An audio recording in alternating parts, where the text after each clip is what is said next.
but still some wintry showers in coastal regions. I'll have all the details shortly. Morning, everybody. Wednesday, November the 20th, and President Joe Biden has approved the supply of anti-personnel landmines to Ukraine in another big shift in policy in the final weeks of his time in office. Well, the move follows the recent authorisation for Ukraine to launch US-made long-range missiles at Russian territory. Meanwhile, the American ambassador in Kyiv has warned of a potential significant air attack. Thomas Magill reports. It's just over 1,000 days since the war in Ukraine first begun and the bombings continue. But is this conflict about to escalate even further? A US official has confirmed to the BBC that Ukraine would now be supplied with anti-personnel mines, which President Zelensky hopes will impede Russian troops gaining more land. He says if the US were to cut military funding, the outcome would be devastating for his country.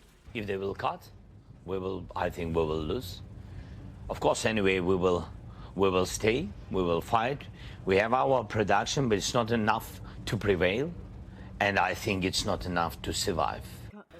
It's what Ukraine has been long asking for, a significant change in policy by Biden, just weeks before he's due to step down as US president. But it comes with conditions. The mines will not be allowed in highly populated areas and active for a short time, so as to limit their impact on civilians. All this just a day after Russia claims 6 Attacker missiles supplied by America were fired into Russian territory, striking an ammunition store. There were no reports of any casualties.